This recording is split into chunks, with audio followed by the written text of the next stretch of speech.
o Cultura e Saber de hoje vai conversar com o autor Roberto Nunes sobre o seu livro Fogo no Peito. Roberto, é um prazer te receber no nosso programa e eu começo te perguntando por que desse título. Eu te agradeço, Ilka.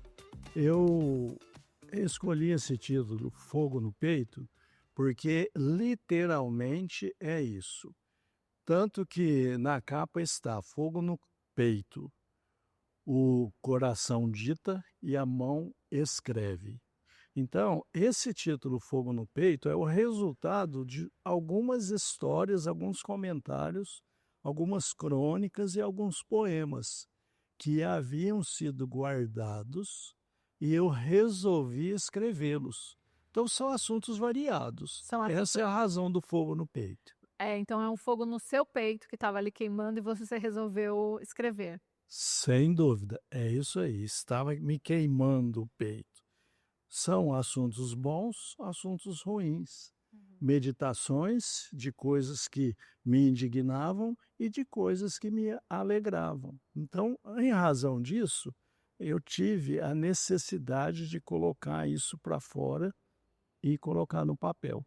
Daqui a pouco eu vou pedir para você ler um trechinho para a gente, mas enquanto isso eu te pergunto, esse é o seu primeiro livro? Não, o primeiro livro eu publiquei em 2023, em dezembro. É um romance. O primeiro livro é um romance que eu trato do período de mais ou menos 1925 até 1960, que eu falo de histórias que o meu avô materno, o pai da minha mãe, viveu. Então, foi um período da vida brasileira muito rico, especialmente da nossa região.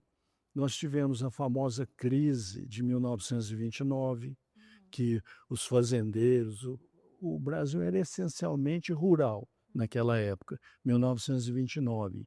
Então, essa crise foi muito famosa. Sim. E houve algumas consequências aqui na nossa região.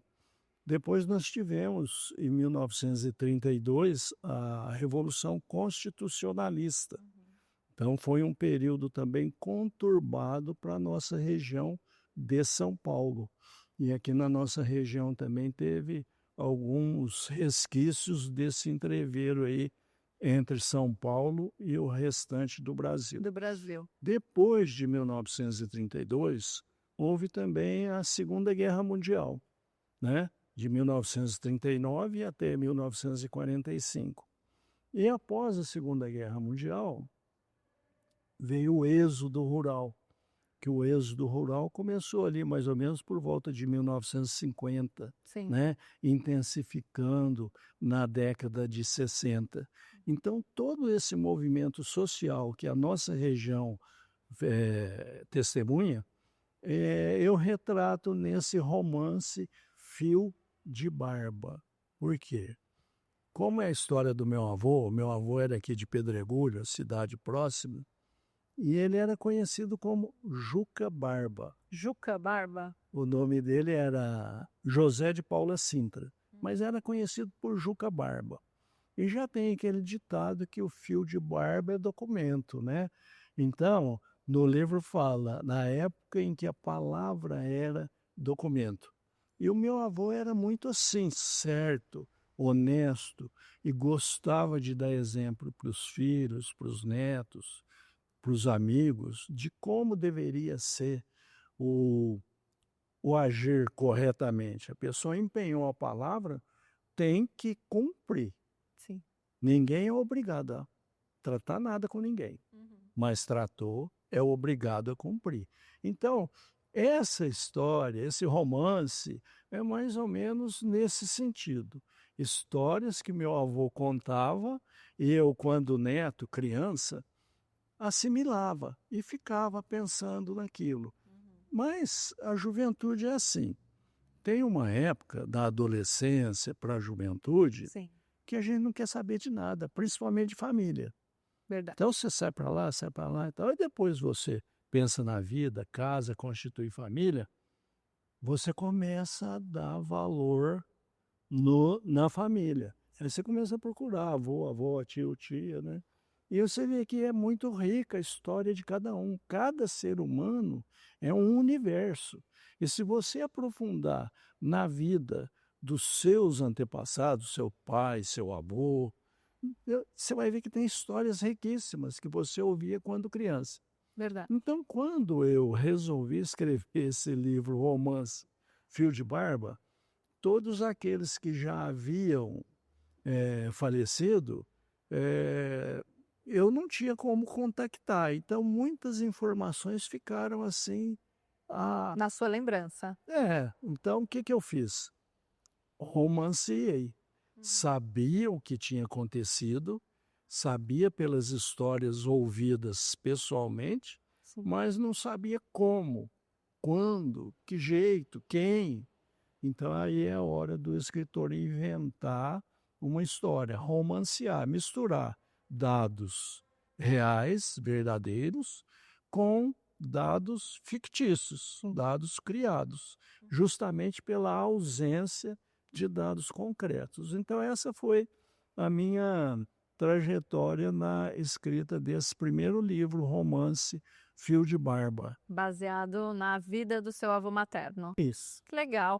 Agora, você, não escreveu durante muitos anos da sua vida, né. Por que depois de tantos anos conta pra gente essa trajetória antes da escrita, até você ter esse insight e falar: "Vou, reescrever as histórias do meu avô agora da a minha maneira". Bom, em face da vida atribulada que todos nós temos, né. Sim. Hoje é uma vida muito, vamos dizer assim, exige muito da gente.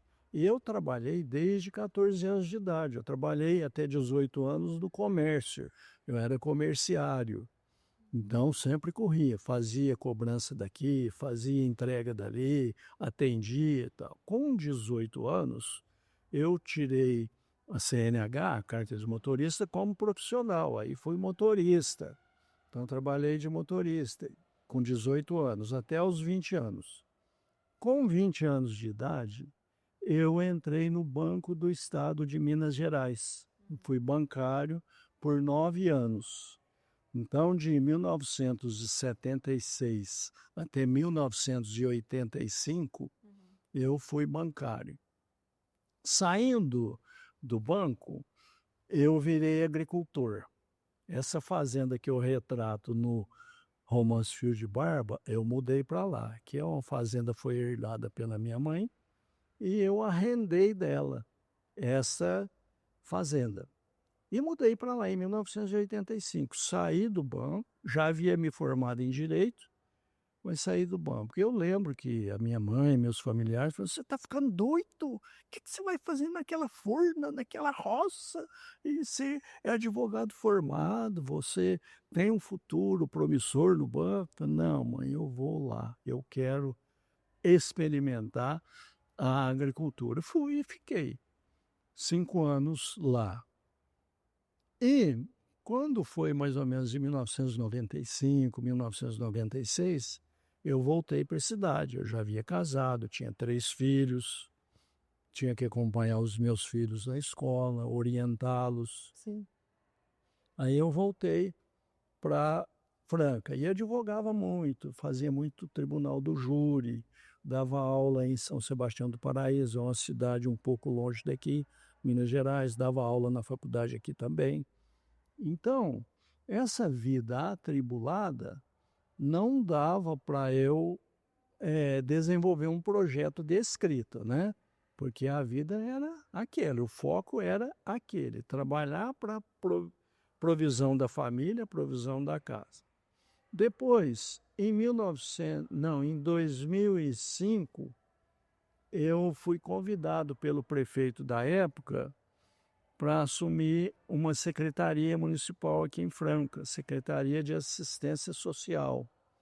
E eu fiquei os 2 mandatos do prefeito, eu fiquei como secretário de Ação Social aqui em Franca.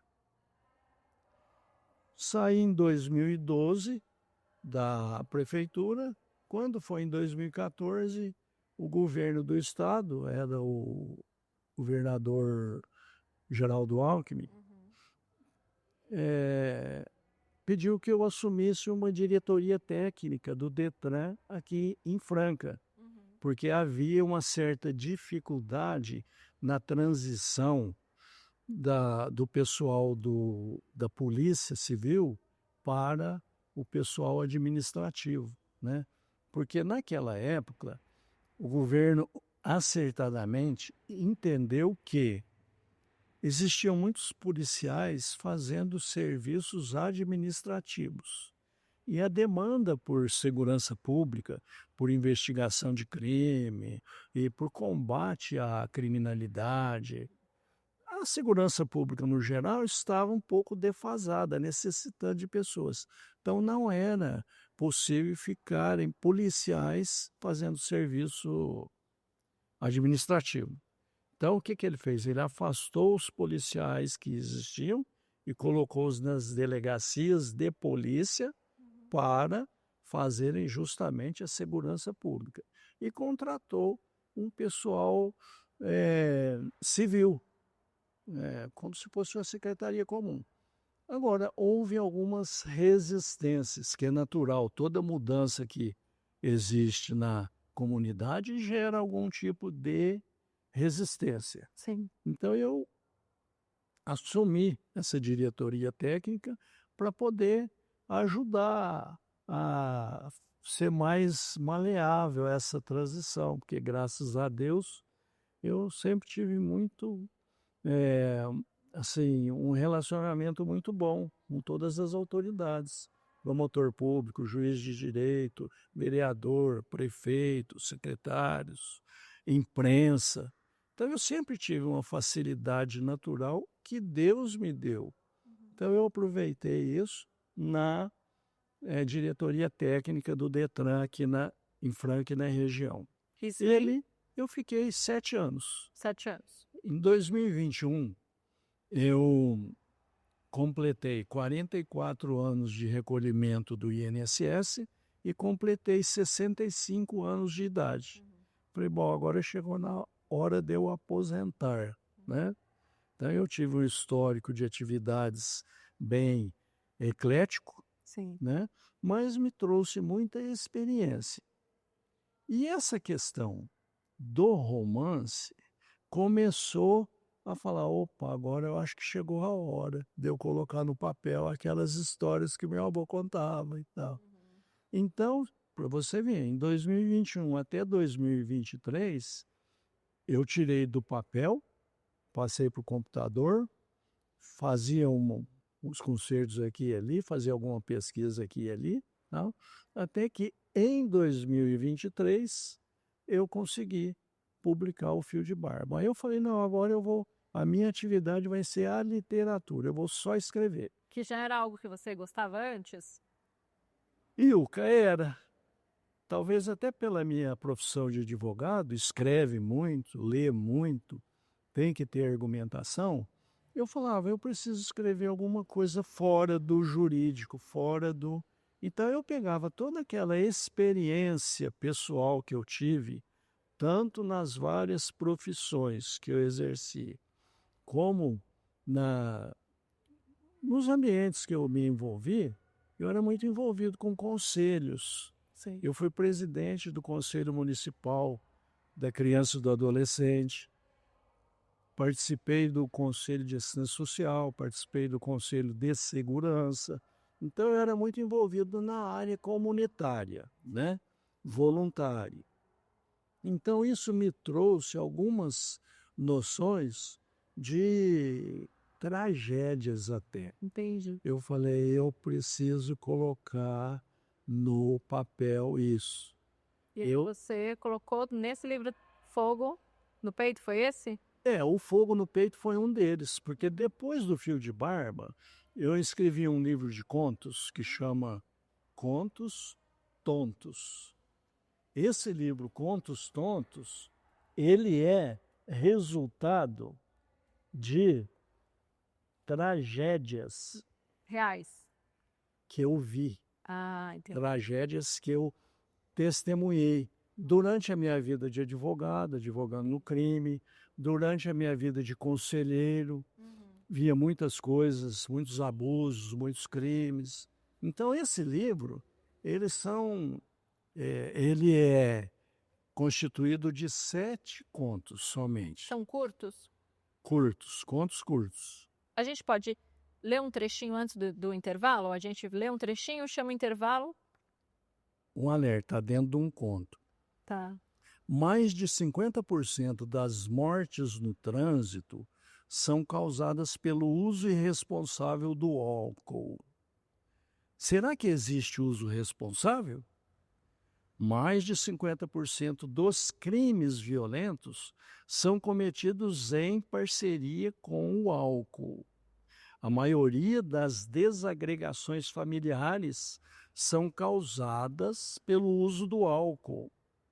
Quase 100% da população em situação de rua em nosso país tem o álcool como abrigo. Então, todos esses 7 contos retratam histórias de pessoas normais, pessoas que se casam, pessoas que trabalham, mas o fim é trágico. Por quê? Eu quis mostrar como um alerta o que a bebida faz numa família, faz numa pessoa, faz num profissional. Como a pessoa pode perder tudo, tá? De uma hora para outra, se não se atentar com esse inimigo chamado álcool. Fora o malefício que tem para o organismo, né? Sim. Então, esse livro, Ilka, é um alerta. É um alerta sobre bebida, mas são contos, né? Então, por exemplo, eu falo aqui falei do trânsito, né? Falei de... A capa dele já remete, né? A capa dele já Uma fala. taça e um vinho. Vinho Escarlate, um dos contos, Tá. né? É uma história de um casal de idoso que ele aposentou ganhando muito bem, ela aposentou ganhando muito bem também. Aí depois vieram os filhos, mas eles gostavam de mamar um pouco, né? Vinho, cerveja, vodka, uísque. Então, aquilo foi passando para a família. Sim. Aí, no fim, quando eles já idosos, 70 anos ou mais, eles ficaram por conta de filhos e netos. O filho sumiu, ficou o neto. O neto pega e começa a roubar os... Aí, o fim, você já viu, né? O neto vira traficante e tal, e acaba... No fim, o fim é trágico. Sim. Herança maldita. Aqui é a história de um alcoólatra, muito trabalhador, o cara, muito trabalhador, perdeu a esposa, aí ele ficou meio desesperado. E por causa desse desespero, ele tinha 4 filhos para criar, ele começou devagar, e ele via que quando ele ficava tonto, bêbado, ele amenizava a dor dele. Então, ele sempre tratava bem os filhos, apesar da bebedeira e tudo, mas sempre viajava na maionese, né? Vou dar isso para vocês, vou dar aquilo para vocês, eu vou ficar rico e tal. Mas era muito pobre. E ele trabalhava no caminhão de um lixo, né? Recolhia lixo e tal. Então, aí o que aconteceu? Ele foi indo, tal, não aguentou, o álcool dominou. Até que um dia ele suicidou. Nossa. Então, aí os filhos ficaram, vamos dizer assim, no mundo, né? uma consequência. Vou pedir, Roberto, para a gente fazer uma pausinha, que a gente vai chamar um intervalo agora. Você que está acompanhando a gente, não sai daí, voltamos já já.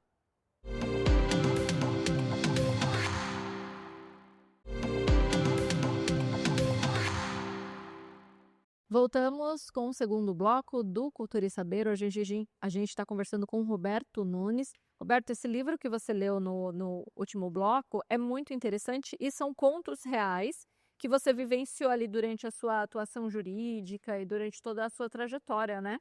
Muito. Tem casos aqui que eu trabalhei em casos criminais, né? Irmão que mata irmão, né?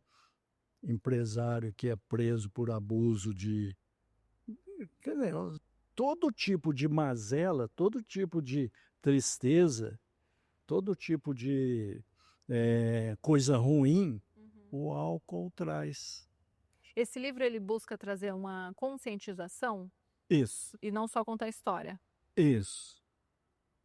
São contos gostosos de ler, né? O autor tem que vender o seu peixe, Tem que né? vender. Quem já leu, gostou. Uhum. Mas a história em si é triste, é tétrica, porque é um alerta. Sim. É como se fosse uma didática, né? Uhum. Olha o que. Porque hoje não é segredo para ninguém. Com o nível de conhecimento que nós temos hoje, Uhum. está na palma da nossa mão, nós podemos saber qual é o malefício de qualquer produto que está aí à venda. Sim.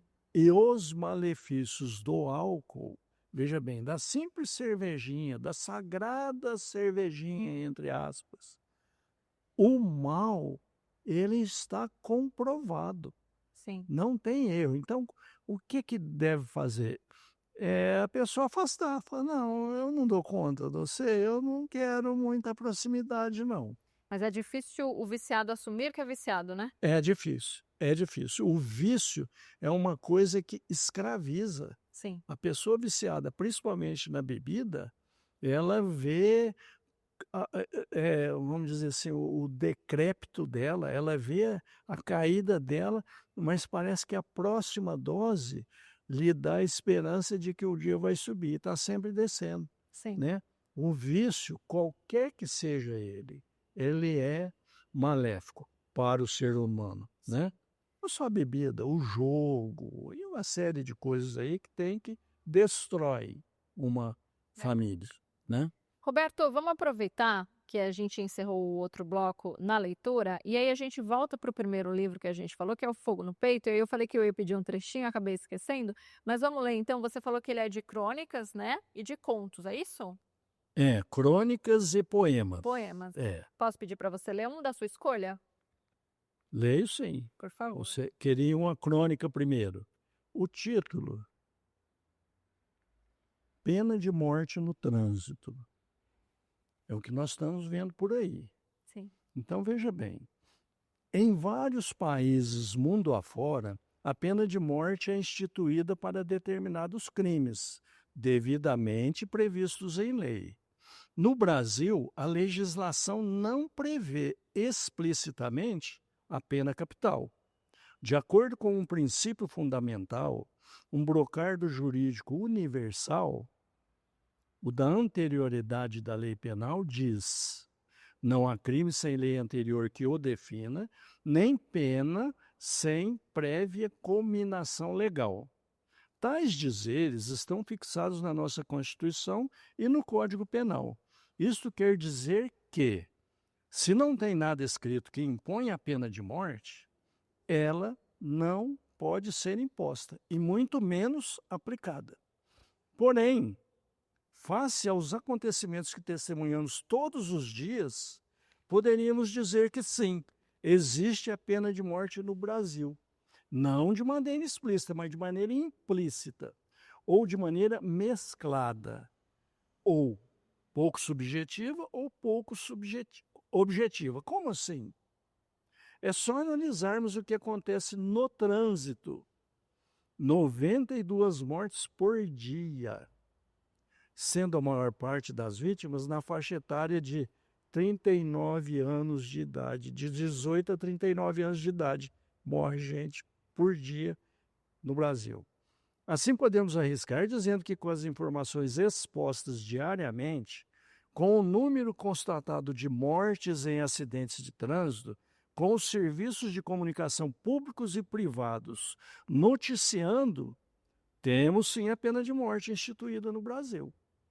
É uma sentença de morte sui generis, pois ela é de execução imediata, resultante de um processo de natureza voluntária, onde ocorre tudo ao mesmo tempo: cogitação, preparação, execução, exaurimento e aplicação da pena.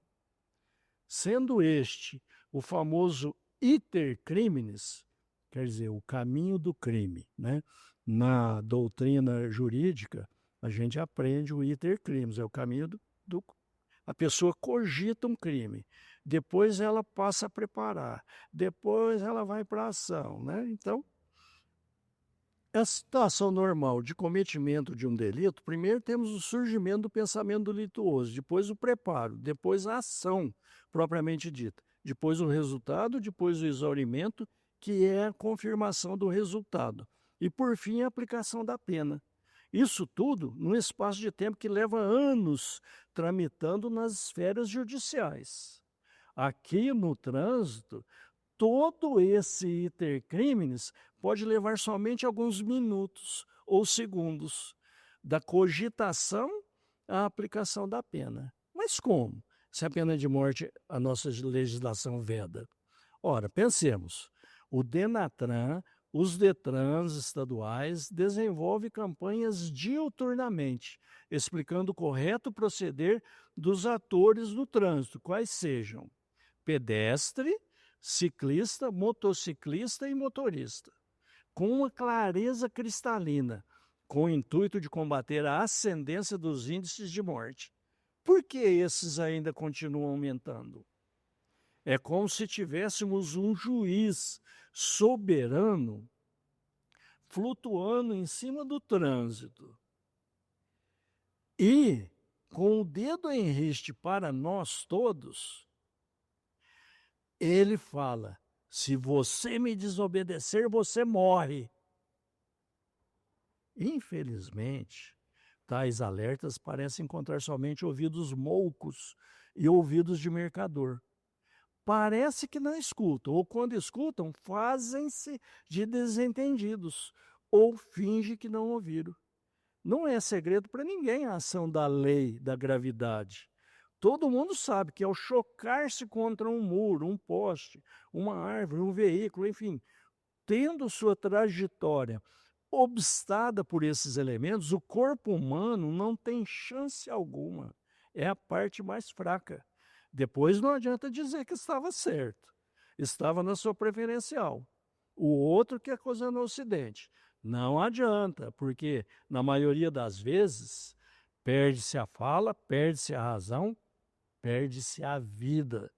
A título de reflexão, fica numa banco de praça de canteiro vendo as motos que passam. O cara sabe que uma porta aberta de um motorista estacionado, um passarinho, um cachorro, uma criança, obstando a trajetória dele, ele já era. É só a gente vai ver todos os dias. Fatores que insuflam a imprudência de todos, além da irresponsabilidade dos ouvidos moucos e de mercador, preponderam o álcool e o celular. Esses dois são realmente agentes do mal quando usados no trânsito. O primeiro é um fator de periculosidade tal que domina e cega, incontestavelmente, seus adeptos. O segundo, o celular, mesma periculosidade, que desvia a atenção da pessoa, permitindo-lhe caminhar para a morte. Veículos que se chocam com caçambas paradas. Carretas enormes que atravessam canteiros divisores de pistas duplas. Ônibus que despencam em valas, choques frontais entre veículos em alta velocidade, engavetamento que espreme veículos. Vai ver, cachaça ou celular. Não há dúvida. A pena de morte está instalada no Brasil. Ótimo texto. Esse é do pena de morte no trânsito. E fala de trânsito também, né? Que nem o Contos Tontos. Que nem o Contos Tontos. É um tema que você gosta de abordar? É porque talvez, por eu ser motorista profissional desde 18 anos, eu terei, quer dizer, faz 51 anos que eu sou motorista profissional. Porque quando eu tirei a carta, em 1974, podia tirar a carta profissional com 18 anos. Era uma carta branca. A carta amarela era de amador, a branca era de profissional. Então, desde 18 anos, eu tenho carta profissional de motorista. E também, nos últimos 7 anos de atividade pública, eu fui diretor do Detran. Sim. Então, isso me traz assim vivência. um sentimento de responsabilidade em passar isso. Muito bem. Além de toda a sua vivência e atuação, né? O texto é ótimo, realmente. É um texto que traz reflexão, né, Roberto? Justamente. Não é só um livro que você vai ler e descansar, é um livro que vai te fazer pensar. É. Todos os seus livros são assim, nesse sentido? Você busca fazer com que o leitor venha refletir sobre uma ideia, sobre algo? Sim. Agora, tem um Contos Sóbrios, que é esse aqui, são 10 contos mais light, assim, mais quase humorísticos. São situações do dia a dia que dão até, vamos dizer assim, alegria de você estar lendo e no fim você fica mais alegre Não ainda. vai ter história trágica.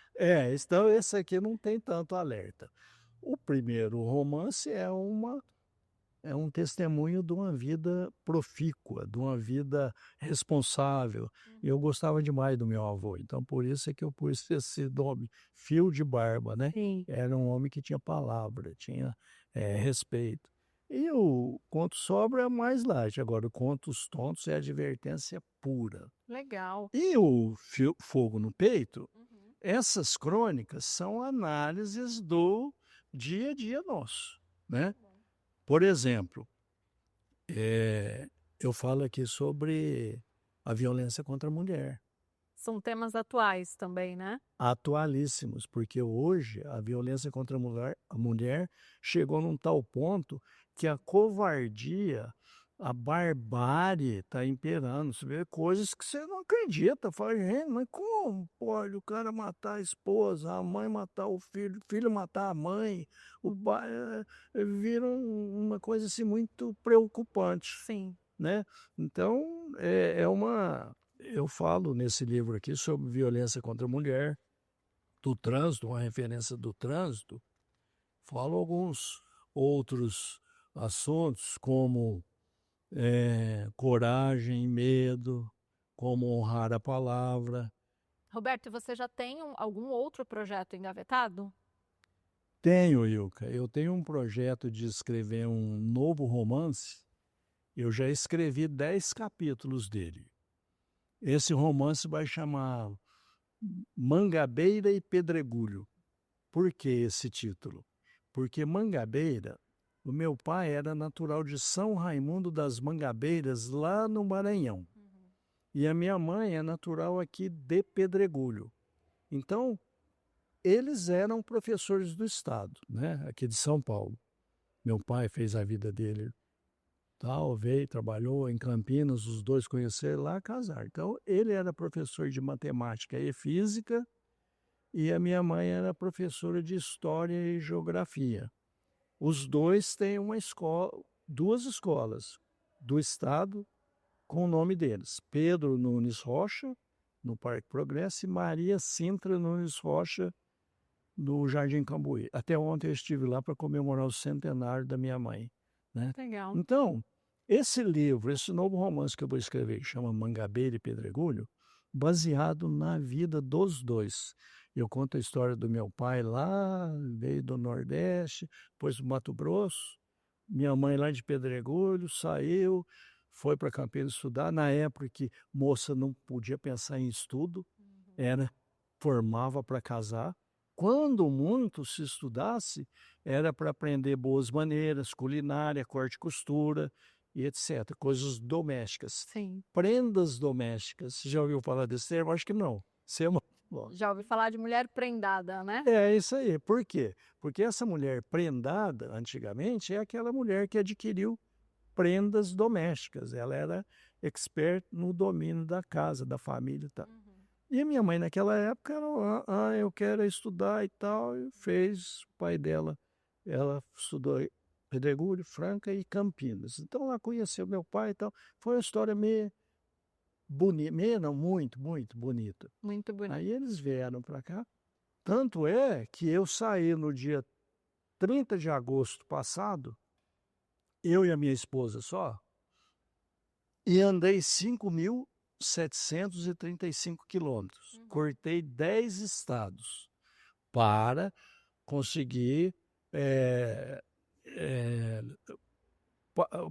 coisas para esse novo romance. Então eu saí daqui, portei em Minas Gerais, Goiás, Tocantins, atravessei na balsa o rio Tocantins para o Maranhão, Maranhão, Piauí, Ceará, Pernambuco, Alagoas, Sergipe, Bahia e voltei para casa. Brasil inteiro. Fiquei 22 dias na estrada e, graças a Deus, não furou nenhum pneu. Que bom. Muito bom. Então foi uma viagem assim que eu fui coletar dados para o próximo livro, né? Então nesse próximo livro, esse próximo romance, eu vou falar muito sobre sebastianismo, eu vou falar muito sobre cangaço, Que legal. eu vou falar muito sobre professores, sobre a região. Então esse é o meu novo projeto, Que legal. E quem quiser encontrar tanto o seu novo projeto quando você lançar e os livros que você já tem, onde que te procuram? É só entrar em contato pelo meu e-mail, robertonunesrocha@gmail.com. Roberto Nunes Rocha, tudo junto? Tudo junto. gmail.com. Tudo junto. robertonunesrocha@gmail.com. E o novo projeto, talvez eu vou publicá-lo só o ano que vem, no meio do ano que vem, ou Entendi. talvez o início de 2027. Por quê? Eu só escrevi 10 capítulos dele até agora. Então eu tenho que trabalhar os outros, Tá no coletar processo, né? esses dados que eu adquiri nessa viagem e escrevendo um pouco a cada dia. Então esse é o meu projeto, Ilka. É isso. Roberto, eu agradeço a sua participação no nosso programa e te desejo muito sucesso. E eu que agradeço, Ilka. Agradeço todo o pessoal da TV Alesp e estou sempre à disposição. Eu gosto demais de prosear. Você vai ler os meus livros, você vai ler que aqui tem um caipira legítimo. Arrasou. Eu gosto de uma prosa, de uma coisa que sai do peito, Tá certo. né? Não tem nenhuma técnica, não tem. Mas são ótimos os seus livros. Obrigada, viu? E você que está acompanhando a gente, nós vamos ficando por aqui. Se você perdeu alguma parte do nosso programa, pode acompanhar ele completo no nosso canal no YouTube Rede Alesp. Eu me despeço por hoje e a gente se encontra na programação. Até mais.